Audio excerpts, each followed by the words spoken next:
Hello students, हमारा जो next topic है वो है विद्युत क्षेत्र की तीव्रता और विभव प्रवणता में संबंध, relation between electric field intensity and potential gradient.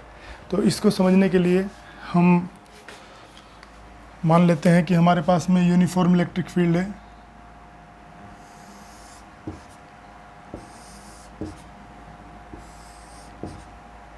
Suppose ये हमारे पास में यूनिफॉर्म इलेक्ट्रिक फील्ड है, एक समान विद्युत क्षेत्र। कैसा है? यूनिफॉर्म है, एक समान विद्युत क्षेत्र है और इसमें हमारे पास दो इक्विपोटेंशियल सरफेस हैं।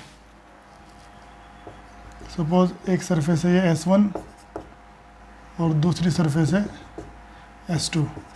अब क्योंकि हमने एक फॉर्मूला पढ़ा था V = 1/4πε0 Q/R, तो थोड़ा सा और समझते हैं इसको कि अगर यहाँ पे आप देखें कि V प्रोपोर्शनल है 1/R के, मतलब ये इनवर्स रिलेशन है दोनों में। ये इसके व्युत्क्रमानुपाती है, इनवर्सली प्रोपोर्शनल है, मतलब अगर R बढ़ेगा तो V घटेगा। तो ये बिल्कुल श्योर है कि जो पोटेंशियल है, जितना पोटेंशियल S1 सरफेस पे होगा, सपोज S1 सरफेस पे कितना पोटेंशियल है, V है, S2 सरफेस पे उससे कम होगा। कितना हो जाएगा? V minus delta V। क्यों? क्योंकि जैसे ही R बढ़ेगा, डिस्टेंस बढ़ेगी, वैसे ही पोटेंशियल डाउन हो जाएगा। तो हमें ये बहुत इंपॉर्टेंट प्रॉपर्टी यहाँ से पता चलती है कि जब इलेक्ट्रिक फील्ड की डायरेक्शन में हम आगे बढ़ते हैं तो पोटेंशियल हमारा ड्रॉप होता चला जाता है, कम होता चला जाता है। यहाँ से भी वो क्लियर हो रहा है। तो हमने मान लिया कि दो सरफेस है S1 और दूसरी कौन सी? S2। S1 पे पोटेंशियल V है, क्योंकि हम आगे बढ़ गए इलेक्ट्रिक फील्ड में, तो S2 पे पोटेंशियल डाउन हो जाएगा। कितना हो गया? V minus delta V। और इन दोनों के बीच की जो डिस्टेंस है, S1 और S2 के बीच की डिस्टेंस, वो हमने मान लिया कितनी है? डेल्टा x है।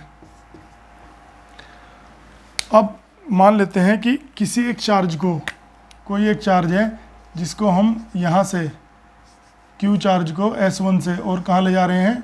S2 पे ले जा रहे हैं। तो देखो, सबसे पहली बात तो कि जो चार्ज होगा, चार्ज Q पर बल या फोर्स, कितना फोर्स लगेगा? आपने पढ़ा है QE। आपने पढ़ा है कि इलेक्ट्रिक फील्ड में चार्ज पे फोर्स कितना लगता है? Charge into electric field F = QE। तो जब आप इसको इतने फोर्स से इधर ले जाओगे तो ये इतना डिस्प्लेसमेंट आपको चलना पड़ा, फोर्स इंटू डिस्प्लेसमेंट वर्क करना पड़ेगा आपको। तो हम लिखेंगे S1 से S2 तक ले जाने में वर्क डन किया गया। वर्क का फॉर्मूला क्या होता है? Force into displacement. तो बेटा कितना वर्क करना पड़ा आपको? QE into delta x। ये आ गया आपकी इक्वेशन नंबर 1। अब ये आपने वर्क जो निकाला है, ये आपका मैकेनिकल फॉर्मूला है जो मैकेनिक्स में आपने पढ़ा था 11th में। 11th में जो आपने वर्क एनर्जी पावर का फॉर्मूला पढ़ा था, ये वो है फोर्स इंटू डिस्प्लेसमेंट। लेकिन जब आप इलेक्ट्रोस्टैटिक्स में पढ़ते हो तो वहाँ पे वर्क का फॉर्मूला होता है अलग। तो हम लिखेंगे लेकिन वैद्युत स्थितिकी, मतलब इलेक्ट्रोस्टैटिक्स में वर्क डन। अब इलेक्ट्रोस्टैटिक्स में जो आपने वर्क डन का फॉर्मूला पढ़ा था वो क्या था? यहाँ पे वर्क डन का फॉर्मूला था Q into change in potential. ठीक है, अब Q into change in potential. अब यहाँ चेंज इन पोटेंशियल को हम डेल्टा V नहीं लिखेंगे, हम लिखेंगे V2 minus V1।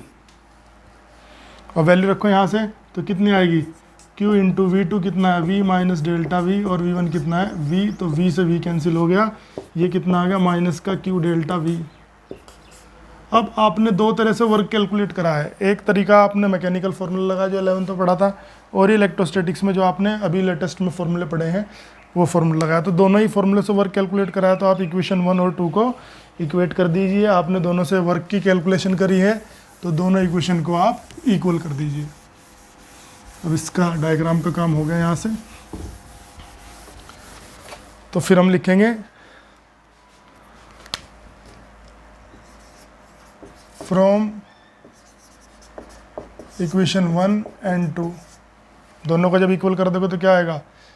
QE delta x और इससे क्या आ गया माइनस क्यू डेल्टा वी, और क्यू से क्यू कैंसिल हो गया, और यहाँ पे आ गया E equal to minus delta V upon delta X. बहुत इंपॉर्टेंट फॉर्मूला है। इस फॉर्मूले से इधर क्या है, इलेक्ट्रिक फील्ड इंटेंसिटी, हिंदी में क्या लिखेंगे इसे, वैद्युत क्षेत्र की तीव्रता। इधर क्या है माइनस, और ये होता है पोटेंशियल ग्रेडियंट। पोटेंशियल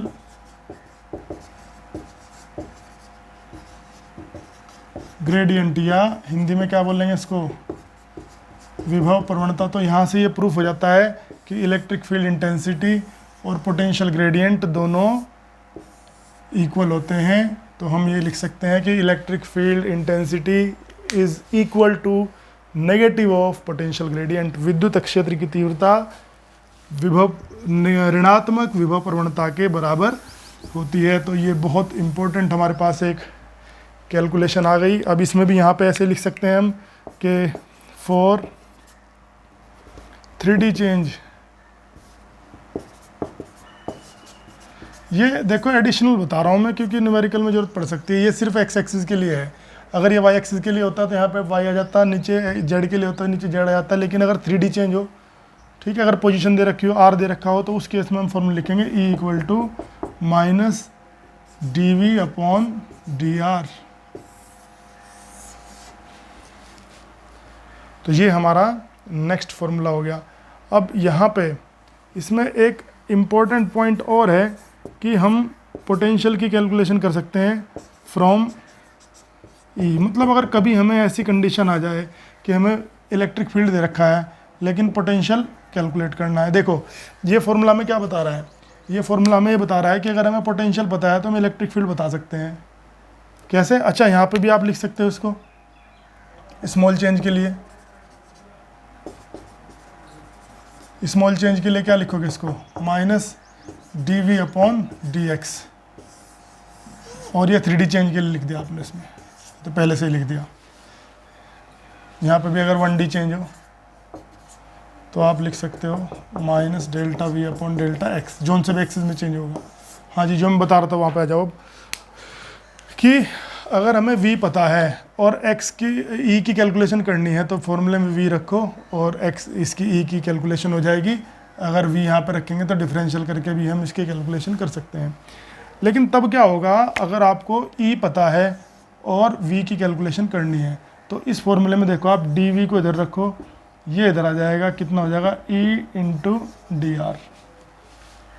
अब e क्या होता है, vector, D R position vector, तो नाम ही वेक्टर है। v क्या होता है, स्केलर। तो आप ये ऐसे डॉट प्रोडक्ट यहाँ पे बना सकते हो विद माइनस साइन। अब यहाँ पे आप अगर इसका इंटीग्रल कर दें, अगर इसका इंटीग्रल कर दें तो ये आएगा e डॉट डी आर।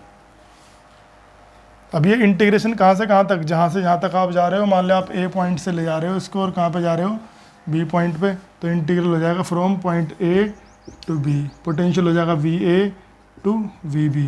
यहाँ पे जब सोल्व करोगे तो dv का इंटीग्रेशन v, लिमिट आ जाएगी इसकी va टू vb, और ये minus e D R, E dot D R from point a to b। यहाँ पे आप वैल्यू रख सकते हो, ये वैल्यू आ जाएगी। अपर लिमिट रखोगे तो vb, यहाँ ऊपर लिख देते हैं vb minus va equal to minus integration from a to b e dot D R. अब देखो ये आपको देखने में ऐसा लग रहा होगा कि ये पता नहीं कहाँ से सर ने फॉर्मूला बता दिया, लेकिन ये एक आगे चल के आपको बहुत काम आने वाला फॉर्मूला है। ये फॉर्मूला हमें ये बताता है कि ये जो इलेक्ट्रिक फील्ड होता है, ये इलेक्ट्रिक फील्ड का लाइन इंटीग्रल है। इलेक्ट्रिक फील्ड के लाइन इंटीग्रल या इलेक्ट्रिक फील्ड के सिंपली अभी समझ लो इंटीग्रल। इलेक्ट्रिक फील्ड का जब इंटीग्रल करेंगे तो उससे भी हम पोटेंशियल डिफरेंस कैलकुलेट कर सकते हैं। तो पोटेंशियल डिफरेंस दो तरह से कैलकुलेट हो सकता है। एक तो पोटेंशियल डिफरेंस आपने पढ़ा था कि potential difference is equal to work done upon charge, और दूसरा पोटेंशियल डिफरेंस कैसे कैलकुलेट कर सकते हो, इलेक्ट्रिक फील्ड के लाइन इंटीग्रल से। तो इस वीडियो में इतना ही। अब नेक्स्ट वीडियो में हम पढ़ेंगे बैलेंस ऑफ चार्ज पार्टिकल।